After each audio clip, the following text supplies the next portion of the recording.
Hey everybody, welcome to my channel. This is Deep Cuts Reactions, and my name is Greg, and I'm going to do some more of my left-wing political shit, so if you want to watch after that warning, go ahead. So this is Trae Crowder, and I just love this guy, man. He does this little bit, where he's a comedian, stand-up comedian, but he does this stuff where he's in his car and just talks about what's going on. So this is, I don't know, his little working title is So Canada's Bad and Russia's Good Now, apparently. And he does a commercial in the middle of this and then ends up, finishes it. So I'm just going to play it up to the commercial. And I've done this before, and he didn't appear to get pissed off about it or anything like that. So I guess it's okay to do. If I'll put the link in there, and he's got he's got a bunch of stuff out there, and it's well worth watching. It gives a different bent to the whole thing. I mean, this guy's from Tennessee, and from a poor white trash family, if that's what you want to call it. That's what he's called it before. So I guess that works. So anyway, here's Trae Crowder. Hey y'all, quick question. What in God's name is happening around here? How is every subsequent week in this country somehow worse than the one that came before it, which was the worst one that had ever happened? Like, what are we supposed to do? We just gotta stay strong, huh? I mean, hey, already 6 weeks down, so there's only 200 and some odd more to go. I am furious at math and reality right now. I feel like a Fox News papaw.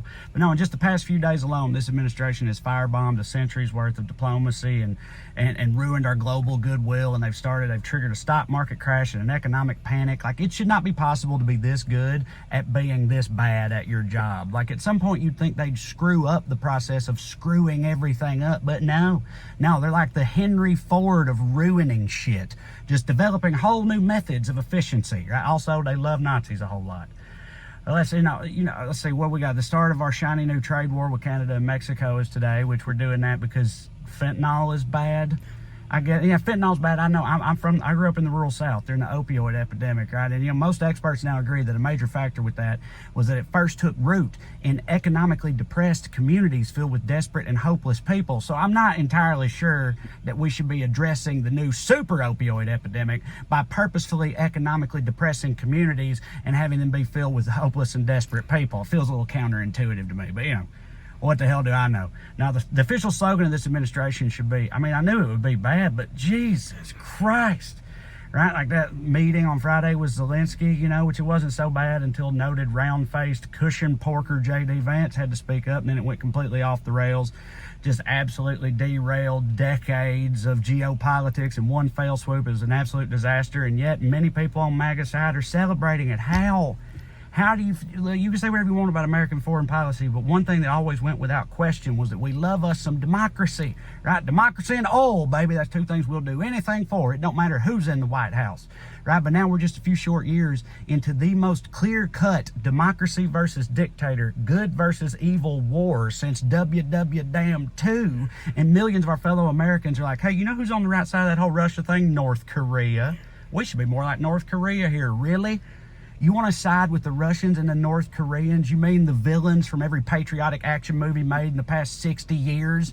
How did 8 years-ish of Newsmax and Trump tweets undo an entire Cold War? Like, what the... I don't know what's happening. What would Rocky Balboa say, y'all? I ask you that. It's I just feel like I'm taking crazy pills. Man, we're having to sit here and watch this administration purposefully tank our own economy and just wreak havoc on the global stage. There's nothing you could do about it. It's insane. I'm thinking things I never thought I'd think before. Like, growing up, I always thought that, man, if World War III ever happens, I just hope we all make it through okay. I never thought I'd find myself thinking, man, if World War III ever happens, I just hope that America and the rest of the new Axis powers lose the fucking thing. God help us all. All right. One of the worst parts about all of this is the media coverage of it all the way. Things are sane washed. It depends on the source as far as how they're going to talk about it and how honest they're going to be. And let me show you what I mean by that. Hey, y'all, we're here on Ground. Yeah, so that's where I cut it. He goes into his commercial for Ground News, which is a cool thing. It really is. But anyway, I just wanted to give you all a taste of that sort of thing. And, Yeah, what can I say? He's a little more eloquent than I am. So anyway, I will be back when I'm back, and hit like, subscribe, and all that stuff, and we'll see you then. Bye bye.